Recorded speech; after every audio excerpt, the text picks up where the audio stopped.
Nestled in the foothills of the Canadian Rockies, Lyon Mountain ski area was once a popular destination in Alberta during the 1980s and 1990s.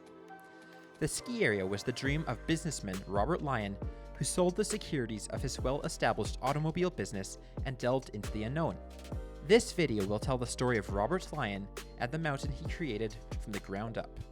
This is a story of entrepreneurship, dedication, and long-term perseverance. So, without further ado, let's jump into the story of Wintergreen and its remarkable founder.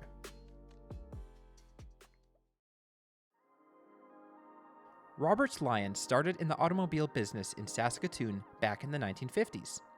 By the mid-1960s, Bob Lyon was running Trader Bob's used cars, which had become a big success.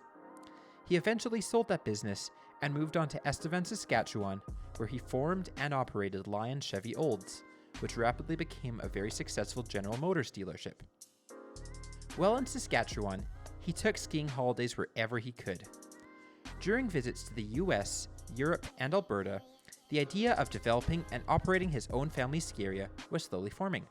By 1970, he had decided to abandon the security of his well-established automobile dealership and develop a new ski area. He chose Calgary as his new site. After looking at several potential areas, he found 240 acres of land near Bragg Creek, known as Last Break. Thus, Lyon purchased the land. In subsequent years, he was able to expand the property up to 1,280 acres. Lyon started tree clearing on the east face of the mountain in 1971. 1 year later, he attempted to procure a development loan from the Alberta Opportunities Commission to purchase and install a T-bar and day lodge. Bob Lyon wanted to open the area for the 1972-73 ski season. This did not work because the commission felt that Lyon needed a snowmaking system before they would give him the loan. Instead of giving up, he began formulating plans to include the development and sale of country residential properties near the base area. In 1974, he purchased another quarter section of land, and by 1977, roads and utilities were built for the development. While Lyon had slowly been completing the ski hill, he was still short of cash to finish it. With an economic downturn, people were not as willing to buy lots at Lyon Mountain. Lyon had purchased a Mueller double chairlift from the defunct Telecom Valley ski area in Vernon in 1980 and had re-engineered the lift to eventually be able to run in a double-double style. However, he was still short around $2 million, which were needed to make the ski resort operational. Thus, in 1984, he applied again to the Alberta Opportunities Commission for a loan, to which they agreed. In 1985, Lyon Mountain opened with 2 T-bars, 1 double chairlift, and Alberta's first quad chairlift, all installed by GMD Mueller. The resort boasted a modern snowmaking system with snow guns and grooming machines. As Lyon quoted on the opening day, "I'm the happiest guy in town. I admit, it has taken a long time to complete the Lyon Mountain ski and residential project, but wasn't it well worth waiting for?" Indeed, Lyon Mountain was Bob Lyon's dream unfolded.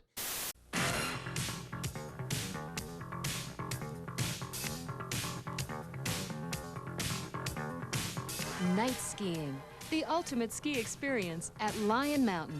Ski our superbly lit night runs till 10 p.m. every Wednesday through Saturday night.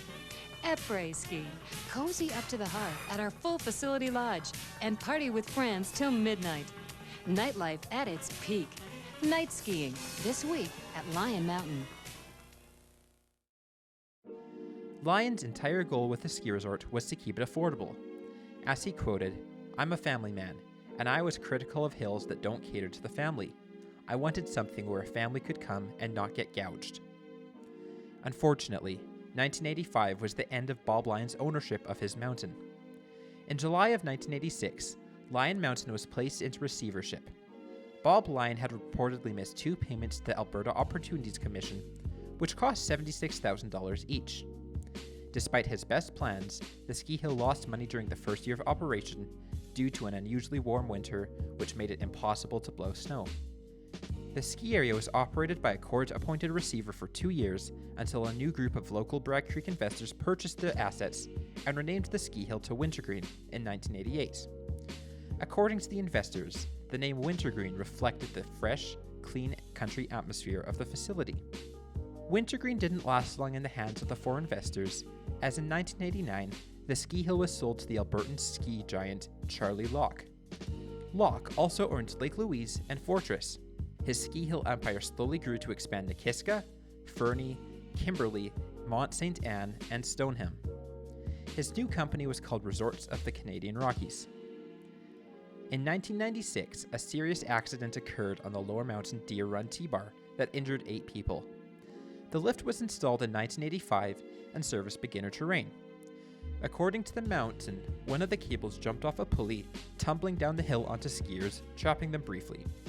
Thankfully, no skiers were killed or seriously injured. In the aftermath of the incident, the T-Bar was permanently closed and removed later that year. In 2001, Charlie Locke found his empire unraveling. Locke had built RCR on the model of Intrawest minus the vast funding that Intrawest had behind it. After an economic downturn, Charlie Locke found himself in financial trouble, unwilling to pay back an $8 million bill required by cash call. Charlie Locke's initial plan was to sell the golf courses and non-essential ski resorts such as Fortress, Wintergreen, and Nikiska, while focusing on restructuring the company. However, investment banker Murray Edwards stepped in and purchased a majority stake in RCR. As Charlie Locke explained, Murray had $800 million and I didn't. Unfortunately, the early 2000s brought some rough conditions, resulting in warm ski seasons across the board. Edwards had started cutting costs across all RCR resorts, which included shuttering mid-mountain lodges at Lake Louise, reducing grooming schedules, as well as other measures. Thus, looking to cut costs further, RCR made the decision to close Wintergreen after the 2002 to 2003 ski season. The decision was made to keep the golf course operational, but the ski hill was completely shuttered. Most of the lifts were removed, and the snowmaking and grooming equipment was distributed to other RCR resorts. RCR also closed Fortress in 2004. In 2015, RCR proposed developing the former ski hill into condominiums. The entire ski hill would be home to a mountain development, featuring several stages of condo developments. The plan was ultimately rejected by the county based on water proposals RCR did not take into consideration. Since then, Wintergreen Ski Hill has been abandoned, with one chairlift remaining on the mountain. Most of the base facilities are still used for the golf clubhouse.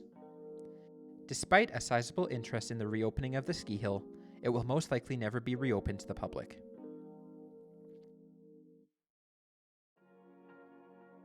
Let's now examine the topography of Wintergreen. We'll start off with the main lift, the Eagle Double Chair. The lift was 870 meters long and had a 144-meter vertical drop. From the top of the Eagle Double Chairlift, there were a few options that greeted skiers. The main option was the Sparrowhawk Blue Run, which ran the entire length of the double chairlift and past the terrain park. This was marked as a blue on the trail map. Optionally, skiers could take the Spruce Grouse Run, which snaked its way down through a forest and ended on a beginner trail by the Deer Run T-Bar. Or, more advanced skiers could go down the Falcon Run, which is designated as a black and provided a mogul alternative to the groomed frontside runs. Over here, we see the Deer Run T-Bar. When it was first installed, the T-Bar ran up close to the top of the Eagle Chair, but in later years it was shortened to the mid-station. As we can see, the T-Bar provides a nice top-to-bottom run called Whitetail that was marked as a green on the map. Additionally, the Deer T-Bar had a mid-station that allowed beginners to access the Mule Deer Green Beginner Run. Over here, we see the Moose Meadow T-Bar. This T-Bar provided access to several blues, such as Raven and Hoot Owl. If we continue on to this side of the mountain, we see the Wildcat Quad Chair, which is currently the only standing lift remaining at Wintergreen. Wildcat Quad Chair had a 99-meter vertical drop, and in a way, was a separate side of the ski hill. The main run on the Wildcat side of the mountain was Lynx, although there were also two other black runs, Bobcat and Cougar. Together, these runs provided a more advanced selection of runs at Wintergreen and provided night skiing alternatives as well. Lynx was groomed, while these two runs were left as mogul fields.